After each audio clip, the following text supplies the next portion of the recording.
Assalamualaikum warahmatullahi wabarakatuh. Salam sejahtera untuk kita semua. Bagaimana kabar kalian anak-anak? Ibu doakan semoga kalian senantiasa dalam keadaan sehat walafiat. Pada video kali ini kita akan membahas tentang dinamika penduduk Indonesia bagian 1. Bagian 2 akan kita lanjutkan pada video berikutnya. Baik anak-anak, sebelum memulai pembahasan, jangan lupa klik subscribe dan tombol loncengnya ya, supaya kalian senantiasa mendapatkan notifikasi dari video-video terbaru saya. Anak-anak, tahukah kalian apakah yang dimaksud dengan dinamika penduduk? Dinamika penduduk merupakan perubahan jumlah penduduk dari waktu ke waktu. Perubahan jumlah penduduk tersebut disebabkan karena kelahiran, kematian, dan perpindahan. Kelahiran menyebabkan bertambahnya jumlah penduduk, kematian menyebabkan berkurangnya jumlah penduduk, dan perpindahan menyebabkan berkurangnya jumlah penduduk pada daerah yang ditinggalkan dan bertambahnya jumlah penduduk pada daerah yang dituju atau didatangi. Nah, siapakah yang dimaksud penduduk Indonesia? Penduduk Indonesia adalah semua orang yang pada waktu sensus dilaksanakan minimal 6 bulan lamanya tinggal di Indonesia. Coba kalian buat perbedaan antara penduduk Indonesia dan warga negara Indonesia. Baik anak-anak, sumber data penduduk berasal dari sensus penduduk, registrasi penduduk, dan survei penduduk.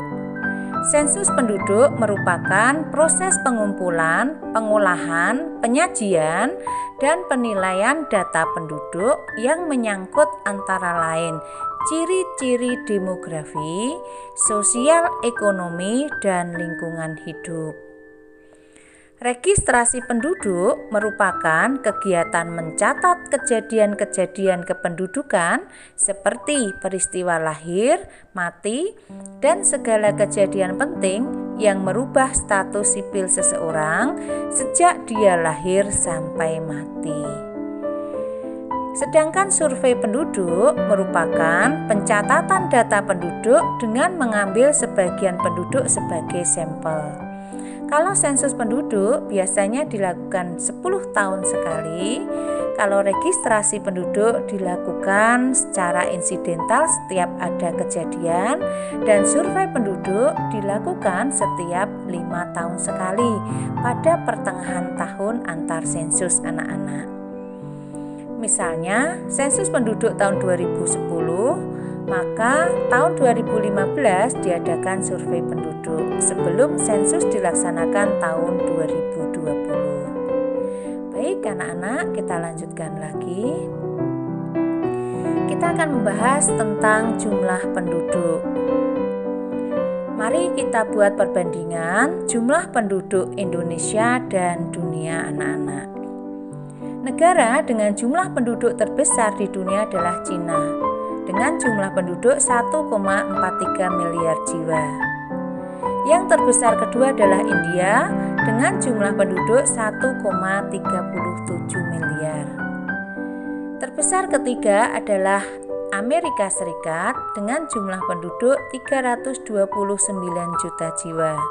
Dan Indonesia menempati peringkat keempat anak-anak dengan jumlah penduduk pada tahun 2020 berdasarkan hasil proyeksi penduduk itu berjumlah 269,6 juta jiwa. Nah, data ini adalah data proyeksi penduduk tahun 2020 berdasarkan hasil survei penduduk antar sensus tahun 2015 anak-anak. Sehingga berbeda dengan data sensus penduduk. Baik, kita akan lanjutkan anak-anak.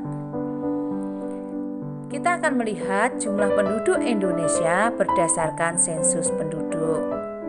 Sensus penduduk pertama kali dilakukan pada tahun 1920 dengan jumlah penduduk 34,3 juta jiwa. Kemudian dilanjutkan tahun 1930 dengan jumlah penduduk 60,7 juta jiwa.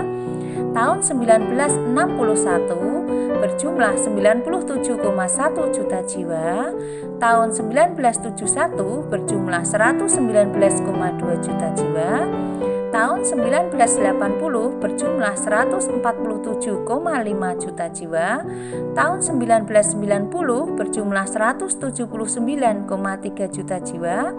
Tahun 2000 berjumlah 205,8 juta jiwa, dan sensus terakhir 2010 berjumlah 237,6 juta jiwa. Sedangkan sensus penduduk tahun 2020 datanya belum dirilis ya anak-anak. Nah, kalau kita lihat jumlah penduduk kita senantiasa mengalami peningkatan anak-anak. Baik, kita lanjutkan lagi. Kita akan melihat jumlah penduduk antar pulau berdasarkan survei tahun 2015, dan ini proyeksi tahun 2017 anak-anak. Pulau dengan jumlah terbanyak yaitu Pulau Jawa dengan jumlah penduduk 149 juta jiwa. Atau kalau dilihat dari persentase berjumlah 57,12%. Artinya lebih dari separuh penduduk Indonesia itu tinggal di Pulau Jawa anak-anak. Baik, kita lanjutkan. Pulau terbesar kedua dalam hal jumlah penduduk adalah Sumatera dengan jumlah penduduk 55 juta jiwa atau 21,15% dari penduduk Indonesia. Yang ketiga adalah Pulau Sulawesi anak-anak dengan jumlah penduduk 19 juta jiwa atau persentasenya 7,34%. Yang keempat, Pulau Kalimantan dengan jumlah penduduk 15 juta jiwa atau 6,07%. Berikutnya adalah Pulau Bali dan Nusa Tenggara dengan jumlah penduduk 14 juta jiwa atau 5,53%. Pulau Papua memiliki penduduk 4,1 juta jiwa atau 1,60%. Dan yang terakhir adalah Pulau Maluku atau Kepulauan Maluku dengan jumlah penduduk 2,9 juta jiwa atau 1,13%. Nah, tentunya perbedaan jumlah penduduk setiap pulaunya akan berdampak pada kehidupan sosial, ekonomi, dan budaya. Nah, itu yang akan kita bahas berikutnya anak-anak. Mari kita lanjutkan lagi. Bagian yang kedua adalah kepadatan penduduk anak-anak. Kepadatan penduduk adalah jumlah penduduk rata-rata yang menempati wilayah seluas 1 km persegi. Kepadatan penduduk ini ada dua macam. Yang pertama kepadatan penduduk aritmatik dan yang kedua adalah kepadatan penduduk agraris. Mari kita lihat bagaimana rumus perhitungan untuk kepadatan penduduk aritmatik anak-anak. Kepadatan penduduk aritmatik diperoleh dari jumlah penduduk dibagi luas wilayah. Sedangkan kepadatan penduduk agraris diperoleh dari jumlah penduduk dibagi luas lahan pertaniannya. Nah, mudah bukan anak-anak rumusnya? Baik, kita akan melanjutkan lagi. Faktor apa saja yang mempengaruhi kepadatan penduduk anak-anak? Yang pertama adalah dari alam, yaitu adanya lahan yang subur, dekat sumber air, relief datar, dan iklim yang nyaman merupakan daerah yang sangat disukai atau sangat bagus untuk tempat tinggal manusia. Sehingga daerah-daerah dengan relief seperti itu atau kondisi alam seperti itu akan menjadi pemusatan penduduk anak-anak. Faktor yang kedua adalah faktor sosial budaya anak-anak. sosial budaya, misalnya daerah itu menjadi pusat pemerintahan atau menjadi pusat ekonomi, sarana prasarana dan transportasi, komunikasi, alat komunikasi yang memadai, fasilitas lain yang memadai seperti fasilitas pendidikan, fasilitas kesehatan, olahraga, kesenian, rekreasi, dan sebagainya, serta daerah tersebut menjadi daerah pusat lapangan kerja, maka penduduk dari daerah lain akan berdatangan. Nah, itu bisa kita lihat contohnya Jakarta, anak-anak. Jakarta itu pusat pemerintahan, pusat ekonomi, sarana prasarana transportasi dan komunikasinya bagus, fasilitasnya banyak, termasuk fasilitas pendidikan, kesehatan, dan juga lapangan kerja banyak tersedia di sana. Sehingga banyak penduduk dari daerah lain yang berdatangan untuk mencari kerja di Jakarta, anak-anak. Baik, kita akan lanjutkan. Jangan lupa klik subscribe dan tombol loncengnya ya, supaya kalian tidak ketinggalan video-video terbaru saya. Baik anak-anak, mari kita lanjutkan. Apa akibat kepadatan penduduk? Bagi lingkungan fisik, terjadi kerusakan hutan, menyempitnya lahan pertanian, timbulnya banjir dan pada saat musim hujan dan kekeringan pada saat musim kemarau, terjadi pencemaran lingkungan. Nah, silakan kalian amati dari video di samping ini anak-anak. Ini menggambarkan berbagai kerusakan akibat adanya kepadatan penduduk seperti sampah rumah tangga, sampah plastik, limbah rumah tangga, dan limbah pabrik. Itu menyebabkan banjir karena pohon-pohon atau hutan yang ditebangi, tanah longsor akibat kerusakan hutan. Nah, ini beberapa dampak dari kepadatan penduduk, anak-anak. Baik, kita akan melanjutkan lagi. Bagaimana dampak kepadatan lingkungan bagi dampak kepadatan penduduk bagi lingkungan sosial? Nah, bagi lingkungan sosial akan mengalami kesulitan dalam memenuhi kebutuhan hidup anak-anak. Kerawanan sosial, banyak kejahatan atau kriminalitas, lunturnya nilai-nilai sosial, fasilitas yang ada tidak mampu mengimbangi jumlah penduduk, dan munculnya pemukiman kumuh seperti contoh gambar di samping ini anak-anak. Nah, itu banyak terdapat di kota-kota besar. Kita akan bahas pada bagian ketiga anak-anak, yaitu komposisi penduduk. Komposisi penduduk merupakan penggolongan penduduk menurut ciri-ciri tertentu. Antara lain, ada komposisi penduduk menurut umur dan jenis kelamin, ada menurut tempat tinggal, pendidikan, dan pekerjaan atau lapangan usaha. Nah, pada bagian ini kita akan fokus pada jenis komposisi penduduk menurut umur dan jenis kelamin.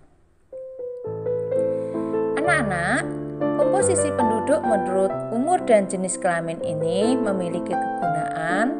Yang pertama, bisa untuk membuat piramida penduduk. Yang kedua, untuk menghitung angka beban ketergantungan. Yang ketiga, menghitung rasio jenis kelamin. Yang keempat, membuat dasar perencanaan di bidang pendidikan. Yang kelima, memperkirakan lapangan kerja yang diperlukan. Dan yang keenam, memperkirakan jumlah kelahiran di waktu yang akan datang. Itu kegunaannya anak-anak. Mari kita bahas beberapa bagian dari kegunaan komposisi penduduk tersebut. Yang pertama, piramida penduduk anak-anak. Piramida penduduk merupakan grafik susunan penduduk menurut umur dan jenis kelamin pada saat tertentu berbentuk piramida. Nah, ini contohnya anak-anak. Yang warna hijau ini adalah laki-laki, yang warna orange ini adalah perempuan. Kemudian yang vertikal ke atas ini adalah umur dari muda 0 sampai 4 tahun, 5 sampai 9 sampai terus meningkat sampai lebih dari 95 tahun. Kemudian bagian bawah ini menunjukkan jumlah anak-anak. Nah, ini contoh piramida penduduk. Piramida penduduk ini ada 3 jenis anak-anak. Mari kita lihat, ini sketsa saja ya anak-anak. Ini tadi bagian yang vertikal ini adalah umur, bagian yang horizontal ini adalah jumlah. Piramida penduduk yang pertama adalah piramida penduduk muda. Piramida penduduk muda itu cirinya berbentuk kerucut. Ya, sering disebut piramida penduduk ekspansif anak-anak. Nah, P itu adalah kelompok penduduk pria, W ini adalah kelompok penduduk wanita. Pada piramida penduduk muda ini, jumlah kelahiran atau jumlah penduduk usia muda lebih besar daripada jumlah penduduk usia tua. Biasanya piramida penduduk ini terdapat di daerah-daerah atau di negara-negara berkembang. Yang kedua, piramida penduduk stasioner atau tetap menunjukkan perbandingan antara penduduk usia muda dengan usia tua itu sama, atau jumlah yang lahir sama dengan jumlah yang mati. Yang ketiga adalah piramida penduduk tua, yaitu piramida penduduk yang berbentuk batu nisan, artinya jumlah penduduk muda lebih sedikit dibandingkan jumlah penduduk usia tua. Kelahiran lebih sedikit daripada kematian. Nah, itu 3 jenis piramida penduduk anak-anak. Kita lanjutkan lagi. Yang berikutnya adalah sex ratio atau rasio jenis kelamin, yaitu perbandingan banyaknya penduduk laki-laki dan perempuan pada suatu daerah dalam waktu tertentu. Nah, ini rumusnya anak-anak, jumlah laki-laki dibagi jumlah perempuan kalikan 100.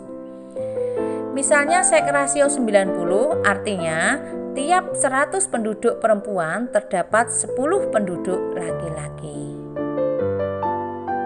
Kita lanjutkan, yang berikutnya adalah beban ketergantungan atau dependensi rasio anak-anak. Beban ketergantungan ini merupakan angka yang menyatakan perbandingan antara banyaknya jumlah penduduk usia produktif dengan usia tidak produktif anak-anak. Baik, kita lihat rumusnya anak-anak.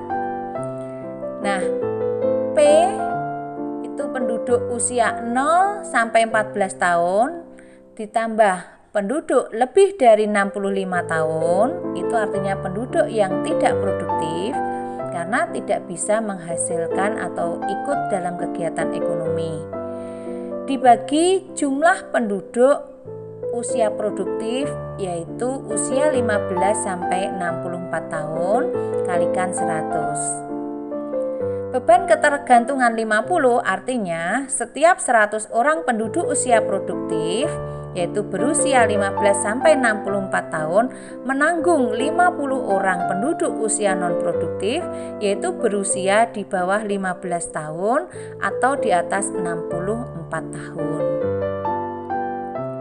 Nah, untuk memperdalam wawasan kalian, silahkan kalian kerjakan kuis di bawah ini anak-anak. Yang pertama, jelaskan perbedaan sensus, registrasi, dan survei penduduk. Yang kedua, jelaskan faktor penyebab Pulau Jawa padat penduduknya. Yang ketiga, sebutkan 4 kegunaan komposisi penduduk. Yang keempat, jumlah penduduk suatu daerah pada tahun 2000 sebesar 9.500 jiwa, terdiri dari laki-laki 4.500 jiwa dan perempuan 5.000 jiwa. Hitunglah seks rasionya. Yang kelima, apakah arti angka ketergantungan 56? Nah, silahkan kalian kerjakan dan dikirimkan kepada Bapak Ibu guru kalian. Kalian bisa berdiskusi dengan sesama teman melalui online, bisa juga berdiskusi dengan orang tua atau saudara-saudara kalian di rumah. Kalian juga bisa bertanya secara langsung jika menemui kesulitan kepada Bapak Ibu guru kalian. Baik anak-anak, video berikutnya kita akan membahas tentang dinamika penduduk Indonesia bagian yang kedua. Temukan video lainnya di Titik Agung Family Channel, channel yang berfokus pada pembelajaran untuk siswa, pendidikan referensi guru, dan aktivitas sekolah anak-anak. Nah, ini channelnya. Ini beberapa video yang sudah diupload. Dan kita akan bertemu lagi pada video berikutnya anak-anak. Terima kasih atas perhatian kalian. Jangan lupa jaga kesehatan, jaga imunitas kalian, dan lakukan protokol kesehatan dimanapun kalian berada. Sampai jumpa di video berikutnya. Wassalamualaikum warahmatullahi wabarakatuh.